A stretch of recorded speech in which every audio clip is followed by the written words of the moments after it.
जब बहू ने खा ली हंसने वाली दवा। किशनगढ़ गांव में कीर्ति अपने बेटे दिवाकर और बहू अंशु के साथ रहा करती थी। तीनों बहुत ही हंसी खुशी अपना जीवन व्यतीत कर रहे होते हैं।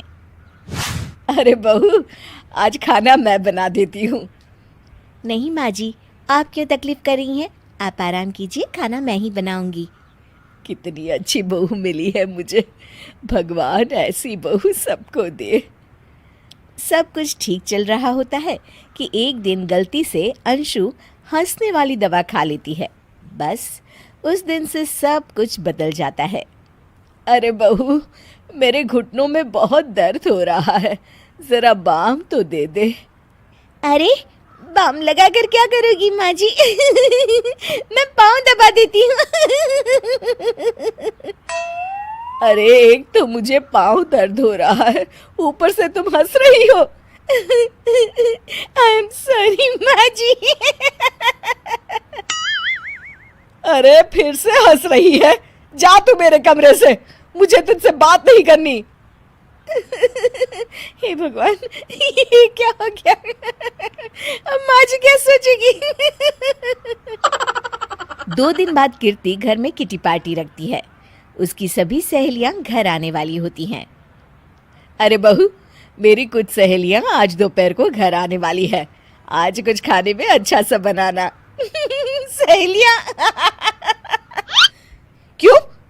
मेरी सहेलियां नहीं हो सकती क्या? तुम फिर से हंस रही हो? नहीं माँ जी, मैं हंस नहीं रही हूँ। अरे फिर से हंस रही हो और बोल रही हो कि हंस नहीं रही। नहीं माँ जी, मैं तो तुम जाओ मेरे सामने से और किचन का काम कर लो, जाओ। दोपहर को कीर्ति की सभी दोस्त खाने पर आ जाती हैं। अरे वाह, घर तो बहुत सुंदर सजाया है कीर्ति। अरे मैंने कहा, ये सब तो मेरी बहू का कमाल है। अरे वाह, बड़ी गुनी है तुम्हारी बहू तो।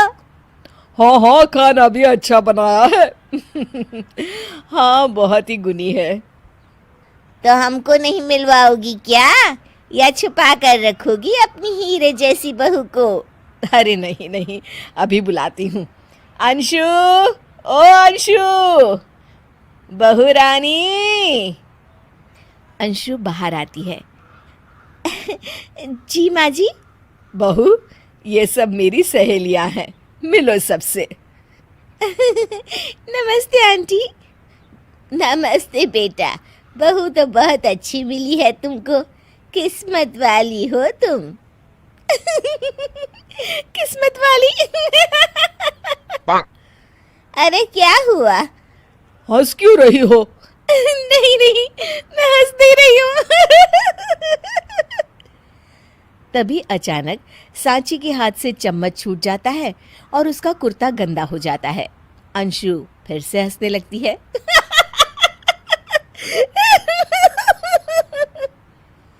इधर सब सहेलियां गुस्सा होकर चली जाती हैं।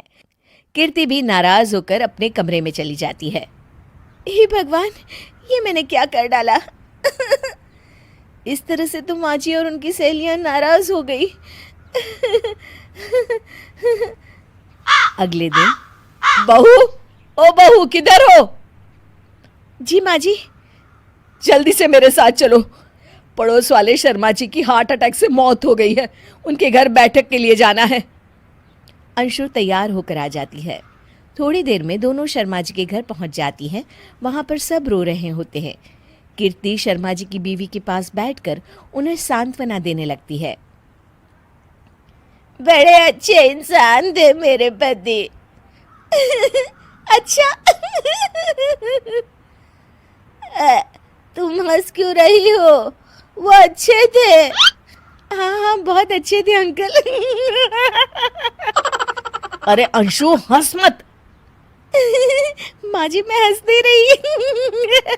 मैं तो आंटी जी को बस दिलासा दे रही थी। सब औरतें अंशु की इस हरकत से हैरान हो जाती हैं।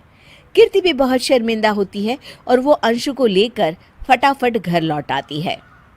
अंशु, क्या हो गया है तुझे? हंस क्यों रही थी तू वहां पर? नहीं बाजी, मैं तो बस अरे तो फिर से हंस दी। जा तू अपने कमरे में, मुझे तो तुझसे बात ही नहीं करनी। मेरा बेटा ही तुझसे बात करेगा अब। रात को जब दिवाकर घर लौट आता है तो कीर्ति दिवाकर को सब कुछ बताती है। ठीक है माँ, अब फिक्र मत करो, मैं अंशु से बात करता हूँ। दिवाकर अपने कमरे में जाता है। जी आ गए आप? कैसे हैं? मैं तो ठीक हूँ, बस सर में हल्का दर्द है। सर में दर्द? अरे इसमें हंसने की क्या बात है? नहीं, मैं हंस नहीं रही हूँ। मुझे तो फिक्र हो रही है आपकी।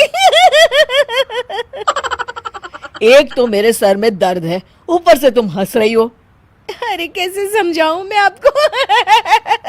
मैं हंस नहीं रही। अंशु, तुम इस घर से चली जाओ। माँ ने मुझे बताया जो भी तुमने शर्मा आंटी के घर किया, और किटी पार्टी में भी। नहीं जी, मैं ऐसे नहीं हूँ। तो अभी क्या हुआ था? क्यों हंस रही थी तुम? रुकिए, मैं आपको सब कुछ बताती हूँ। बताती हूँ आपको सब कुछ। अंशु डायरी में लिखकर दिवाकर को पढ़ने देती है। कुछ दिनों पहले मैंने गलती से हंसने वाली दवा पी ली थी, जिसकी वजह से ये सब हो रहा है। इसका असर कुछ दिन और रहेगा। अरे तो तुमने ये सब पहले क्यों नहीं बताया अंशु? वो मैंने माँ जी को बताने की बहुत कोशिश की, मगर उन्होंने सुना ही नहीं। अरे ठीक है, मगर वादा करो जब तक दवाई का असर ठीक नहीं हो जाता तुम घर से बाहर नहीं जाओगी। नहीं जाऊंगी, और हंसूंगी तो बिल्कुल नहीं। लो, तुम तो फिर से हंस दी।